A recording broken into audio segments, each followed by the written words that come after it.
E você segue acompanhando o Jornal da USP com os destaques desta sexta-feira, dia da gente falar de meio ambiente, com o professor Pedro Luiz Cortes, professor do PROCAM, Programa Ciência Ambiental da Universidade de São Paulo, professor da ECA. Bom dia, como vai, professor Pedro? Bom dia, Roxane, bom dia, ouvintes. É um prazer conversar com vocês.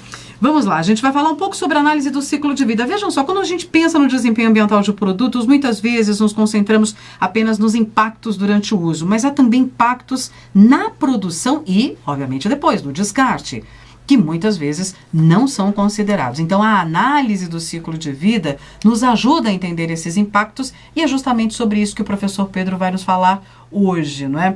O que é exatamente a análise do ciclo de vida, professor? Então, Roxane, quando fazemos a análise do desempenho ambiental de um produto, geralmente nos concentramos em aspectos específicos mais relacionados ao uso. Então, por exemplo, quando uma pessoa compra um eletrodoméstico, um freezer, uma geladeira, é comum que ela se preocupe com o consumo de energia elétrica e é para isso que o selo do Procel, né, o Programa Nacional de Conservação de Energia Elétrica, ele é muito útil, pois ele indica o nível de consumo de um determinado aparelho comparativamente aos demais concorrentes, né?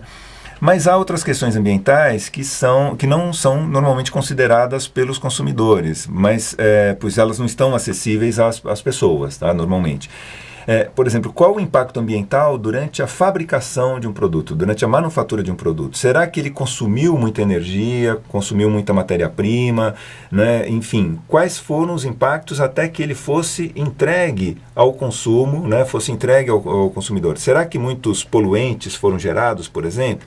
Então, um bem como uma geladeira, um freezer ou um aparelho de televisão, ele pode apresentar baixo consumo de energia elétrica durante o uso, mas isso é extremamente importante, mas quando terminar a sua vida útil, um outro aspecto que tem que ser considerado é se esse produto apresenta facilidade para o seu descarte, para a sua reciclagem também. Então, esses aspectos relacionados à produção, tá, os impactos ambientais durante a produção e os impactos ambientais que serão gerados quando da destinação final, né, quando do descarte do produto, eles têm que ser considerados, né? Então, quando pensamos no desempenho ambiental de um produto, o ideal é considerarmos esse todo, né, todo o processo em uma análise que normalmente é chamada do berço ao túmulo, ou seja, desde a origem da matéria-prima até a destinação final. Todo o processo. Exatamente. Uhum. Então, considerando todos os impactos relacionados à produção, o uso e destinação final do produto, tal. Essa é chamada análise do ciclo de vida. Então, normalmente, com essas análises, como essas análises elas tendem a ser muito complexas, é feita a seleção de questões bem específicas. Por exemplo, qual o consumo de energia elétrica durante a manufatura, uso e destinação final de um produto, ou quais as emissões de poluentes ou gases de efeito estufa, né? Enfim, qual o consumo de água que esse produto, esse serviço ele vai gerar durante o seu ciclo de vida. Então, para citar um exemplo, em 2010, um grande fabricante de refrigerantes, ele divulgou que passaria a utilizar uma garrafa plástica feita com resíduos de cana-de-açúcar. E isso aparentemente foi uma solução muito boa, porque isso eliminava, reduzia as emissões de CO2. Por quê?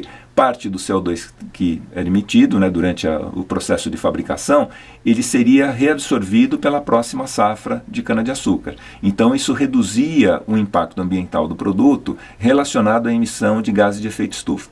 Só que havia um detalhe na época que não foi divulgado por esse fabricante.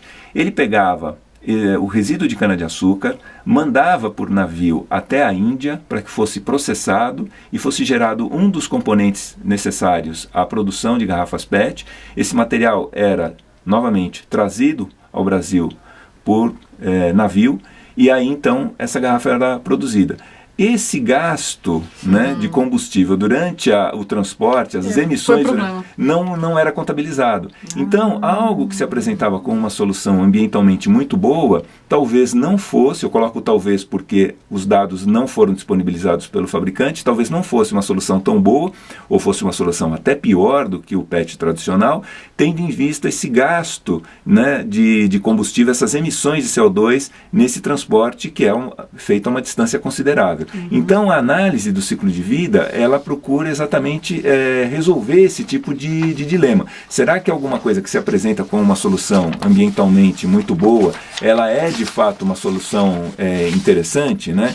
Então, essa proposta da análise do ciclo de vida, obviamente que isso não está ao alcance do consumidor comum, mas isso permite avaliar o desempenho ambiental de determinados produtos, verificando se os aspectos positivos que são apresentados num determinado momento, normalmente no uso, se eles também se verificam durante a manufatura e durante a destinação final. Você pode ter um produto que ele tem um desempenho muito bom numa determinada fase, mas ele peca porque ele não é reciclável, por exemplo, ou tem uma dificuldade muito grande de reciclagem ao final da vida útil, ou durante a produção teve um consumo. Em algum dos momentos desse processo. Ele pode pecar. Então, a análise do ciclo de vida, ela ajuda a estabelecer um comparativo entre produtos similares, né, mas produzidos de maneira diferente ou com propostas diferentes, para que você possa avaliar o desempenho ambiental de uma maneira muito mais integrada. Você deu o exemplo da produção do PET, por exemplo, tem outros exemplos? Produção de alumínio, por exemplo.